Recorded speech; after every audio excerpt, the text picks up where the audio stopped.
Stonegate Church, great to be with you guys again for another episode of Life Around Stonegate.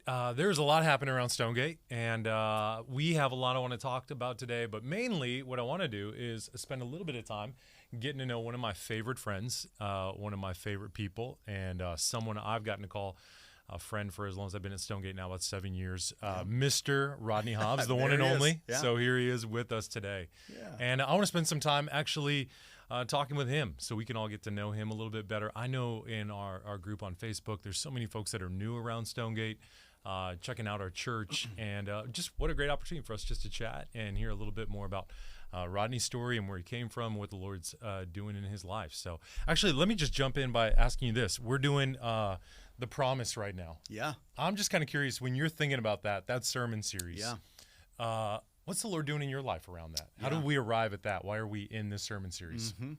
Well, there's a few reasons why we get to various places in the Bible that we're preaching through. I think on some level there is the what we do around here is preach through the Bible. So it's like any part of the Bible could work when you're preaching through the Bible. But in particular with Genesis, there has just been so much gold in that. So we started that a couple of years ago, made it through the first 11 chapters. We're just doing so much of the origin work of all of our stories, of the world's story, of the Bible's story, of the redemptive story. So you're just getting all of that in there.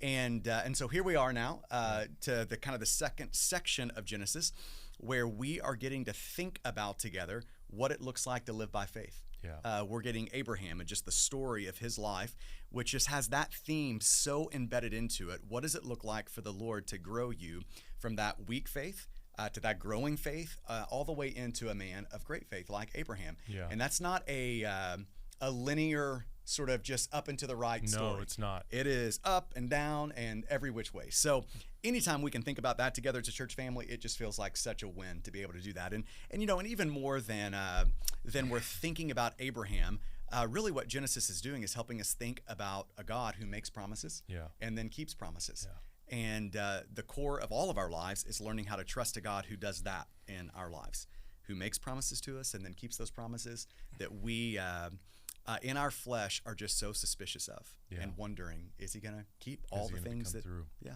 So it's giving us a chance to think about all of that as a church family, which when I think about in my own heart, all of our lives are complex. We live in a broken world. Mm-hmm. We are all on the journey of the Lord growing us in our faith and really believing that he is a promise keeper. Mm-hmm. And the Lord has me in places in my own life right now where he is asking me, just like he was Abraham, to believe him like that. Yeah. So, I want to hear more about that in a second. Just speaking of stories, though, so stories do tell a lot about who we are and who God's made us to be and how we got where we are. Yeah. So speaking of which, in your story, where'd you grow up? Tell us a little bit about where you grew up and what that looked like for you. The middle of nowhere. That's where I grew up. So I am an Oklahoma guy. Okay. And if you are a college football fan, you know that this is a great time to be an Oklahoma Sooner. Yeah, big win. Wouldn't you say Austin?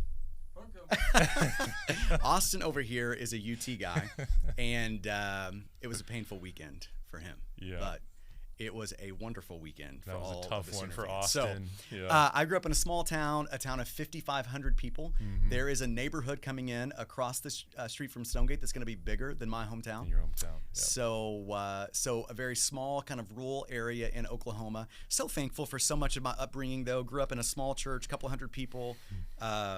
In a community that I, even now I look back on and just have such fond memories of and love, and so thankful for how and where I grew up. Yeah. So. And you have brothers, sisters? Yep. So 2 older brothers. So I was the youngest of 3. Okay. Yeah. So, and just all the things that come with being a younger brother, man. Yeah. And if we were to look back, like what were you like? What did you enjoy doing? Yeah. How'd you spend your time? Yeah. What were you into? If you met me at like 13, what would you have What met? would we encounter? Yeah. Yeah. Not a pastor.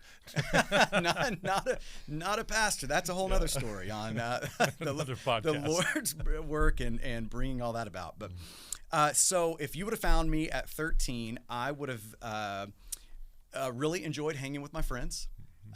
So I would have had a crew of friends that you're probably going to find me with. And I was just into the sports world. Yeah. So I grew up just kind of doing a little bit of everything. And that's one of the things at a smaller town. It was a 3A high school in Oklahoma. it gave me the chance to do. So kind of the big sport in my world growing up was wrestling. I actually mentioned that a few weeks ago, how when I came out of the womb, I slid right into spandex. Yeah, it's a little weird, but that was kind of true for my world. Again, part of being a younger brother. So all of my older brothers wrestled, and so it was just kind of the You're thing getting lots of reps too, having older brothers. Yeah, I mean, I'm just getting beat by older brothers Yes. all the time, Yeah. you know? So you'd have found me doing a lot of that. I also played football. Okay. In high school, so I was the quarterback of our football team, did all that. My one claim, I don't know if I've ever told you this, my one claim to football fame. What was that? I've just got one. No, I don't have many, let's man. let's hear it. But my one claim to fame is, so I was the quarterback of our team, Okay. and we beat, it's a team sport. We beat a future Heisman Trophy There winner we in go. high school. Hey. Yeah, That's an the thing. accomplishment right there. So Jason White went on to play at OU as the quarterback there, Okay. won a Heisman Trophy. Yeah. And my senior year, we played them in the first round of the playoffs. Was this and like 7-man football? Can you believe he would say something like that? No, There's Kearns. you guys, Yeah, there's you 11. found 11 There's people in 11 Sulphur? people. Yes, there's 11 people out there, man. Gosh, the ridicule So that small towns get. you went to know? college. Are you Yep. wrestling in college? Are you doing all Did that? not. So had a Okay. scholarship to wrestle at OSU. Okay. But ended up not doing that and went to OU because they had a pharmacy school. My dad was a pharmacist. My mom was a school teacher. Taught kindergarten for 30 years. Wow. How does She's any a saint. person make that? Yes. Yeah. So, Wow. but yeah, so went to OU for the sake of pharmacy school, got accepted into pharmacy school and ended up not doing that. Last second, switched over to business and got a finance degree. And really the thing I got at OU though was a wife. That's what I was That's gonna where I lead to, met yeah. Laura. Yes. And she was a fifth-year senior. I was a sophomore. And at the last minute, I had a friend say, "Do you want to go watch Notre Dame and OU?" So OU was going to play in South Bend. This was Bob Stoops' first year at OU. And so I knew one guy going. I jump into a 15-passenger van, and we pick up 10 or 11 guys. I think that's who's going. We make the last stop, and we pick up Laura. So it was like our little version of the Bachelorette, and I won. You did. And I got the girl. You did. Yeah. Yeah. And that was the big thing for college. That was like the highlight of my 4 was- years in yeah. college. And right what'd your relationship with God look like during this season? Yep. Were you becoming a follower? I mean, you Yep. mentioned earlier at 13 not thinking about pastoring Yeah. at all. Yep. And then pharmacy school. Yep. Where does ministry begin to enter the conversation? So I became a Christian at 13. So that's the moment when, just the decisive moment in my life where everything moved toward Jesus. But, like any teenager, or like most teenagers, it was a very up and down. There was a lot of competing idolatry in my heart that had a hold of some really deep places in my heart. And so I went to OU, not really walking with the Lord. Pretty moral, but not really walking with the Lord. And I jumped into a fraternity of all places. That's going to help. Yeah. Typically, it just goes so great when you're so not great. really walking with the Lord and you jump into only a makes it fraternity. better. I remember my grandpa set me down, and he had the conversation of, "I think you're going to wreck your life if you do that." And I still did it. Yeah. But that's so loving that he was willing to say that. It was Yeah. loving. I have a lot of respect for anyone who will have that conversation Yeah. with you. So, first year in college, I'm in a fraternity. I developed friendships with all the craziest people in this fraternity. And then my student minister, my youth pastor growing up, at the end of my freshman year, calls me to intern. Wow. And he probably shouldn't have, Yeah. but he did. Just the Lord's providence. And I was there said any yes. reason, or it was just on his Yeah. heart? I mean, like, what a random thing if Yep. you weren't really like a kid who was on that radar. You know, in some ways, they were in the kind of the journey of kind of starting some stuff during the summer where interns would kind of make sense. And me and another guy were the two guys he thought of. Yeah. So, yeah. And you so were it willing really to is step the into that. providence of the Lord. So I said yes to that. And that summer really was the some of the most profound moments that I've ever had with the Lord happened that summer. Wow. And it was really the summer that the Lord took my life from sort of going in this direction. I didn't know it at the time, but but it was the moment where it all pointed in a different direction that really led to ministry and so many other things.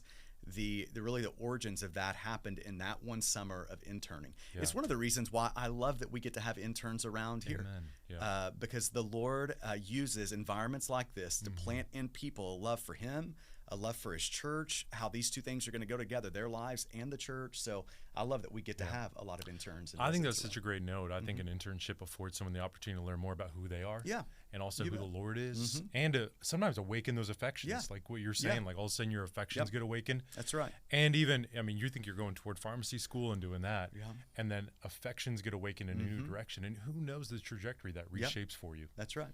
Along the way. So yeah, that summer really did change the direction of my life. And so for the next few summers, I interned at churches. That ended up leading to a job offer to come and do student ministry. Yeah. And by the time that rolled around, it felt like, that's probably the next step that the Lord would have for me. Yeah. So I am as shocked as anyone to have said that then or to say it now. Like when people ask me, what do you do? And I say I'm a pastor, I can't believe that's coming out of my mouth. That's what you're saying. I cannot believe I'm saying that. And did you and Laura, you guys got married right after college? We did. So there was a lot of change in the first 2 weeks of my life after college. So I went from living in a fraternity house with 65 guys to starting a job as a student pastor in ministry to getting married and living with one girl. Yeah. All that happened within about a 2-week span. So it was a lot of change there. And you're doing student ministry in the area for a number of years. And then in 2009, the Lord leads you to plant Stonegate. Yep. So started in 2002 at a church called Walnut Ridge over in Mansfield, and just such a wonderful experience there. Had a pastor, Pastor Randy, who loved me, who gave me a shot, who just spent a lot of time developing me, investing into me in ways that I'm just so deeply grateful for.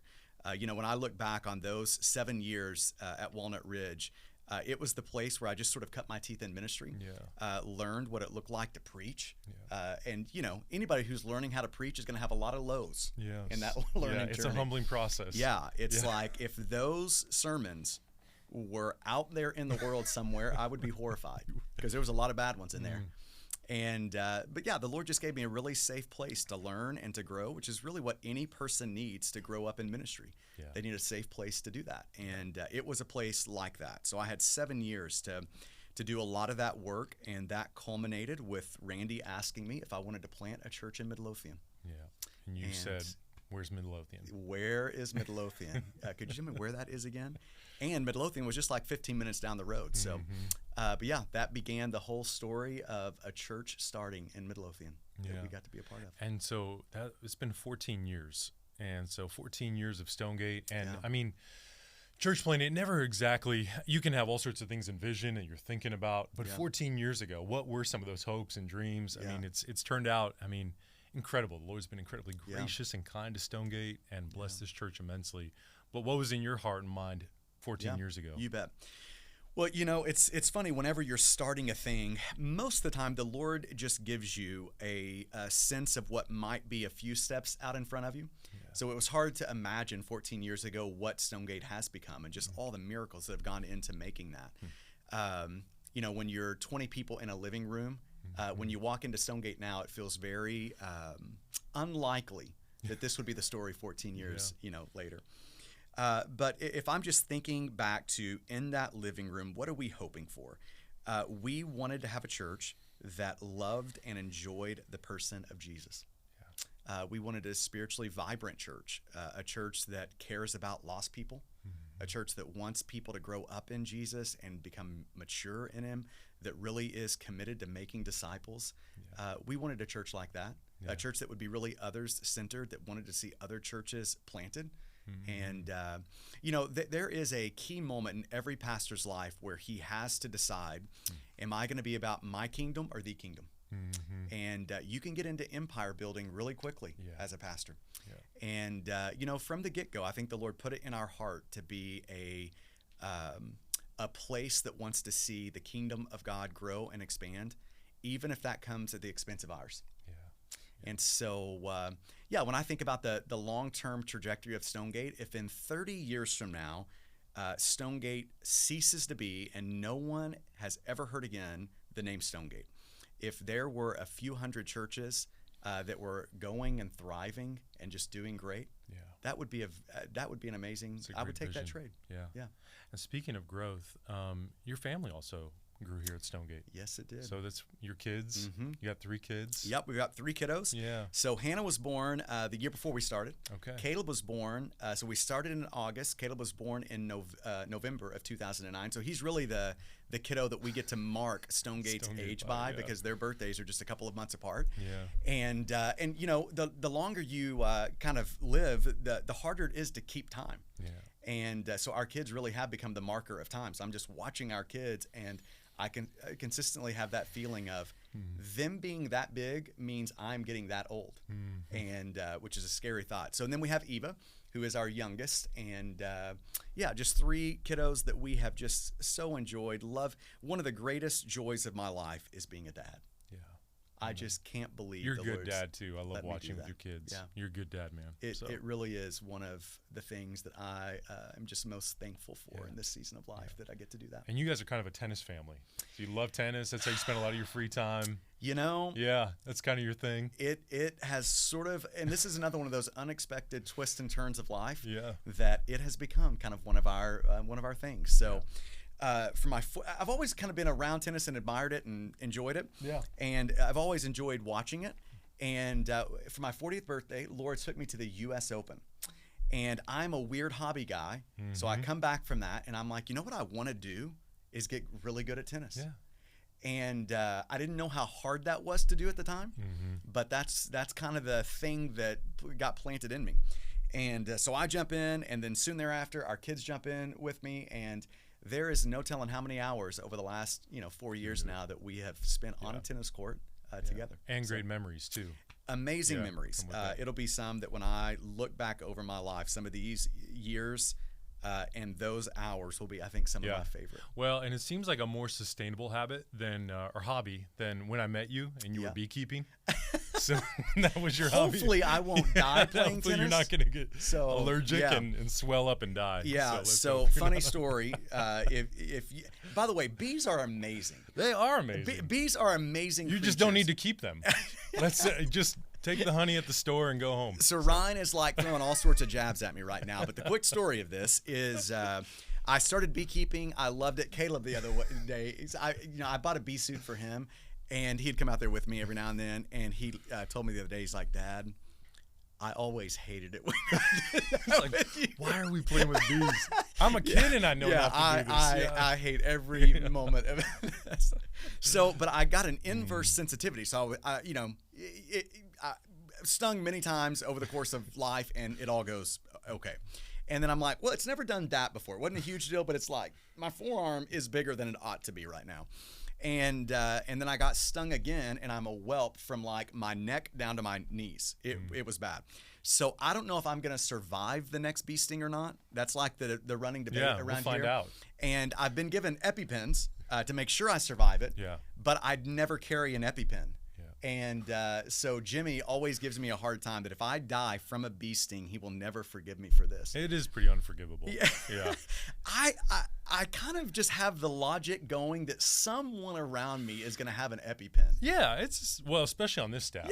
We've got a few folks carrying around. We've got Austin Terry too. He can preach in a pinch, so he can just jump in there. Yeah, Stonegate will be fine. Yeah, really. So it should all go well. Yeah. I didn't go to OU. That's right. We actually would not let a UT guy. Yeah. And that's because there's a little bit more meat on this bone, let me just also say, if you're ever eating a meal with Rodney, chances are about 98% he's going to put honey on it. It can be salad, it can be cereal, it can be a pancake. That is so right. So and put for honey the on record, everything. you should too. All right, you should do this if too. If you eat Tex-Mex, it's not really Tex-Mex. It's just a honey delivery mechanism of some kind. Yeah, you just put it on. Honey makes everything a little bit better. All right, let's go rapid fire these last 3 things, and then we'll be done. Favorite restaurant, favorite food restaurant besides Taco Casa. Oh wow, another jab, another jab. But I do like Taco Casa. You do. You know, this is one of those things where whatever I say, you should probably take it with a grain of salt. Because I had a kid, Caleb, One day, a person asked him what his favorite restaurant was, and he said QT. So, That's whatever the I family you're say, raising, yeah, like, it's we're going to my QT. discipleship in this area is Yes. obviously really lacking. So, if I had to choose a favorite, I am a steak guy. Yes. So, I'm probably doing like a Del Frisco. Yeah. Of course. Something Yeah. in that genre. Because you love the Lord. Yeah. Yeah. But the best meal in the Metroplex for $20 or under is a Perry's pork chop. This is probably worth the Friday whole lunch. podcast. If you've Right listened this long, this is probably the number one thing you need to take. Yes. Eat a Perry's pork chop on a Friday. They're amazing, and it's $20. And don't beekeep. Those are the two And things to take away. watch out for bees. That's right. Next question. Favorite Bible verse? Oh, that is next to impossible for me to answer because there's just so many wonderful Give us one Bible that's verses. top But of mind. Probably the one that first comes to mind when you ask that is John 6:35. I am the bread of life. That just says so much about the person of Jesus, who he is, what he's meant to be for us, that he is a person that's meant to be enjoyed by his people. So the satisfier of his people. So yeah. We'll land the plane with this. What's God teaching you right now? Yeah. Well, man, that could probably be a whole other, 20 minutes. But I think if I had to choose a word in this season, and this has really been probably like the last 4 or 5 years of my life, it's been the word surrender. It doesn't take long to find the areas in our life that we are trying to grasp for control in. And the Lord has taken me on a really painful journey, some through fostering, some through relational conflict, some through parenting, where the Lord has taken some of the most precious things in my life, the things that I would be most apt to try to control and to grasp and to keep. And the Lord has said, that's the very place I want your hand to open. And so through a lot of pain, the Lord has just pried my hands off of some really precious things and teaching me what it looks like to trust him with those things that I love the most. Yeah. Man, I've gotten to have a front row seat to a lot of those circumstances the last couple of years, and it's been very admirable and inspirational and encouraging to watch how you walk that out. Yeah. Like there's a deep, authentic love that you have for Jesus. So it's been really good for me, and I've appreciated it. Well, I don't know how you make it through, for me, the last 4 or 5 years without good friends, and you're definitely one of those men in my life. Likewise. So I'm thankful for you. Yeah. And I would just say, too, to brag on Rodney for a second, he's just the same guy. Every room he's in, every space he's in, he's authentic, he's genuine, he walks with integrity. He really does love his family.